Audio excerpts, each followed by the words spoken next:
Malapit nang ipagbawal ang eksportasyon ng raw materials sa oras na maisabatas ang panukalang inihain ni Senate President Cheese Escudero.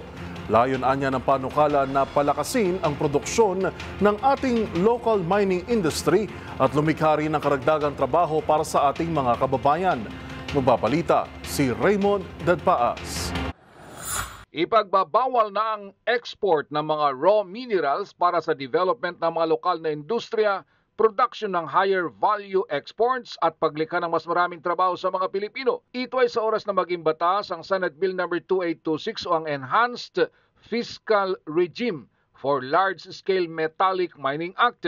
Si Senate President Francis T. Escudero ang nagmungkahi nito bilang amendment sa Senate Bill 2826.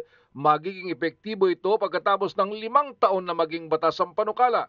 Ito ay upang mabigyan ng pagkakataon ng mga mining operators na magtayo ng processing plants at downstream industries.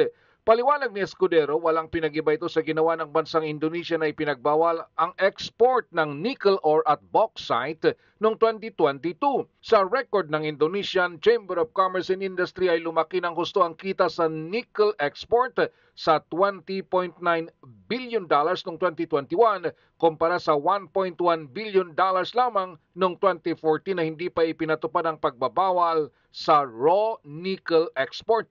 Tumaas umano ang demand sa nickel at copper dahil ginagamit ang mga ito sa paggawa ng mga electric vehicles, partikular na sa mga EV batteries. Sa record ng Organization for Economic Cooperation and Development, sa pagitan ng 2009 at 2020 ay 53 mga bansa na ang nagpatupad ng pagbabawal ng export ng mga critical minerals gaya ng Namibia para sa unprocessed lithium at Zimbabwe sa chromium, habang ang Pilipinas ay isa sa mga paunahing producer ng nickel ore sa buong mundo. Noong 2023 ay may production tayong 35.14 million metric tons. Para sa MBC TV Network News, ito si Raymond Dadpaas ng DZRH sa Una sa Pilipinas, Una sa Pilipino.